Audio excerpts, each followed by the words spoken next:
Hello साथियों, आप सभी का स्वागत है आपके अपने यूट्यूब चैनल फ्यूचर वाला में। जैसा कि आप सभी को बता दें मेरे दोस्त, बीएनएस का हमारा पार्ट 1 अपलोड हो चुका है। ये हमारा बीएनएस का पार्ट 2 अपलोड होने वाला है, ठीक है। तो आशा करूँगा कि आप लोगों को वीडियो अच्छा लगता होगा। वीडियो अच्छा लग रहा होगा तो प्लीज़ वीडियो को लाइक करें, चैनल को सब्सक्राइब करें। चलिए आज की करते हैं क्लास को शुरुआत, ठीक है।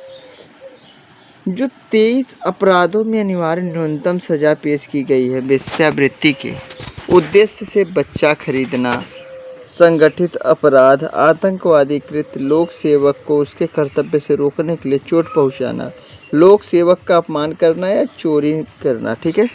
आइए आगे पढ़ते पॉइंट। पहली बार सामुदायिक सेवा के नीचे उल्लिखित 6 छोटे अपराधों के लिए विशेष रूप से प्रदान की गई सजाओं में से एक के रूप में पेश किया गया है। यह दंड योजना सुधारात्मक दृष्टिकोण का परिचय देता है जिसका उद्देश्य समाज में न्याय प्राप्त करना है। लोक सेवक बीएनएस की धारा 202 के तहत अवैध रूप से व्यापार संलग्न है, ठीक है दोस्त। बीएनएस की धारा 84 की उपधारा 1 के तहत प्रकाशित और घोषणा के जवाब में उपस्थित न होना धारा 209 बीएनएस के लिए दंडनीय अपराध है। आइए धारा 226 पढ़ते हैं हम लोग, क्या लिखा है। धारा 226 कहता है बीएनएस के तहत लोक सेवक की वैध शक्ति के प्रयोग को मजबूर करने या रोकने के लिए आत्महत्या करने का प्रयास, ठीक है। अगला है चोरी के पैसे लौटाने पर छोटी मोटी चोरी और किसी व्यक्ति को धारा 303 के 2 में बीएनएस के तहत पहली बार दोषी ठहराया जाता है। यानी छोटी मोटी चोरी हो गई है, चोरी किए फिर पैसा लौटा दिया तो उसको छोटी मोटी चोरी करेंगे, कुछ सजा होती है कुछ पैसों की, उसके बाद जुर्माना लेके छोड़ दिया जाता है, ठीक है। आइए आगे पढ़ते हैं। धारा 355 जो होता है बीएनएस के तहत शराबी व्यक्ति द्वारा सार्वजनिक रूप से दुर्व्यवहार, जो भी जैसे शराबी व्यक्ति है, शराब पी के हुड़दंग मचाता है या किसी को परेशान करता है, फालतू बोलता है, तो धारा 355 के अंतर्गत आएगा। चलिए आगे देखते हैं दोस्त। धारा 356 क्या कहता है, मानहानि का केस। आप लोग जैसे कहते नहीं, मानहानि का केस लगा देती हैं औरतें। जैसे कोई औरत हो गई और उसको प्रताड़ित किया गया है पैसों के लिए, तो मानहानि का केस धारा 356 के अंतर्गत लगा सकती है। अगला है दोस्त 76 विवस्त्र करने के आशय से महिला पर हमला या आपराधिक बल का प्रयोग। जो कोई किसी महिला को विवस्त्र यानी बिना कपड़े के कर देता, निर्वस्त्र होने के लिए बाध्य करने के आशय से उस पर हमला करता है या उसके प्रति आपराधिक बल का प्रयोग करता है, ऐसे कृत्य का दुष्प्रेरण करता है, तो वहाँ दोनों में से किसी भांति में से कारावास से जिसकी अवधि 3 वर्ष से कम नहीं की होगी किंतु जो 7 वर्ष तक की हो सकेगी दंडित किया जाएगा और जुर्माना। यानी मेरे दोस्त, इसका कहने का मतलब है कि जैसे कोई भी पुरुष किसी औरत को या किसी स्त्री को वस्त्रहीन करता है या वस्त्रहीन करना चाहता है मेरे दोस्त, तो वह इसके तहत दंडित किया जाएगा। उसकी सज़ा दोस्त 3 वर्षों से लेके 7 वर्षों तक हो जाएगी, ठीक है। आइए देखते हैं दोस्तों 77 क्या कहता है, दृश्य रिक्तता।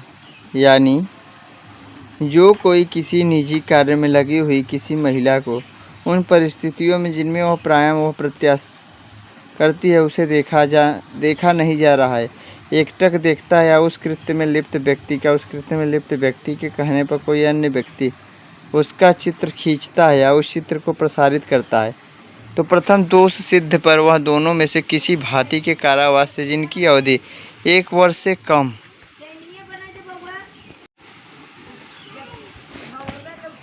किसी भांति कारावास के जिनकी अवधि 1 वर्ष से कम नहीं की किंतु 3 वर्ष तक की है सकी दंडित किया जाएगा और जुर्माने के भी वह लोग ऐसे होंगे। दोष सिद्ध होने पर दोनों में से किसी भांति के कारावास से जिसकी अवधि 3 वर्ष से कम नहीं होगी किंतु जो 7 वर्ष तक की हो सके दंडित किया जाएगा, ठीक है दोस्त। चलिए 41 देखते हैं। 141 विदेश से बालिका या बालक का आयात करना। जो कोई 21 वर्ष से कम आयु की किसी बालिका को या 18 वर्ष से कम आयु के किसी बालक को भारत के किसी देश से उस बालिका या बालक को किसी अन्य व्यक्ति से अनुचित संभोग करने के लिए विवश या विलुप्त करने के आशय से यह समुच्चय यह संभाव्य जानते हुए आइए दोस्त आगे देखते हैं। 141 क्या कहता है, विदेश से बालिका या बालक का आयात करना जो कोई 21 वर्ष से कम आयु की किसी बालिका को या 18 वर्ष से कम आयु के किसी बालक को भारत के बाहर के किसी देश से उस बालिका या बालक को किसी अन्य व्यक्ति से अनुचित संभोग करने के विवश को विलुप्त करने से आशय संभाव्य जानते हुए कि इसके द्वारा बालिका या बालक को विवश या विलुप्त किया जा सकेगा भारत में आयात करता है, वह कारावास है जिसकी अवधि 10 वर्ष तक हो सकेगी। समझ रहे हो दोस्त। महिला से सामूहिक दुष्कर्म के मामले में धारा 70(1) क्या कहता है कि सजा का प्रावधान है कम से कम 20 वर्ष या आजीवन कारावास अर्थात तक का प्रावधान प्राकृतिक जीवन का शेष। बाप रे दोस्त। तो दोस्त किसी महिला के साथ यार देखिए ज़बरदस्ती तो कभी करना ही मत। आइए आगे के पॉइंट देखते हैं। नेक्स्ट पॉइंट, एक नाबालिग लड़की के सामूहिक बलात्कार के मामले में कुछ अलग सजा के लिए आयु आधारित मानदंड को हटा दिया गया है। अब धारा 70(2) में 18 वर्ष से कम उम्र की महिला के साथ सामूहिक बलात्कार के लिए आजीवन कारावास, उस व्यक्ति के शेष प्राकृतिक जीवन तक या मौत की सज़ा का प्रावधान है। यानी 18 वर्ष से कम की आयु की महिला के साथ तो आप संपर्क बनाओ ही मत मेरे दोस्त, चाहे वो आपसे मोहब्बत करती हो या ना करती हो, क्योंकि आपकी लाइफ भी पहले बेस्ट है मेरे दोस्त। क्योंकि अगर आप पहले उसको 18 साल से पहले की लड़की को यार करते हो, भले ही वो आपकी गर्लफ्रेंड हो, लेकिन अगर किसी को बवाल हुआ तो आपके खिलाफ वो ज़रूर गवाही दे देगी। ठीक है, आइए आगे देखते हैं। बच्चे की परिभाषा का धारा 2(3) में जोड़ी गई ट्रांसजेंडर पुरुष और महिला के साथ ट्रांसजेंडर सहित कोई भी व्यक्ति को लिंग की परिभाषा धारा 2(10) में शामिल किया गया है। पूरे BNS 2023 में बच्चा अभिव्यक्ति के उपयोग में एकरूपता लाई गई, जिससे नाबालिग और 18 वर्ष से कम उम्र के बच्चे अभिव्यक्ति को बच्चा शब्द से प्रतिस्थापित करके हासिल किया गया है। रात को सूर्यास्त के बाद सूर्योदय से पहले से बदलना, चल संपत्ति में मूर्त और अमूर्त संपत्ति की धारा बदलना, धारा 2(21). चलिए दोस्त, कल पढ़ते हैं हम लोग खंड ख में पढ़ते हैं आगे के टॉपिक।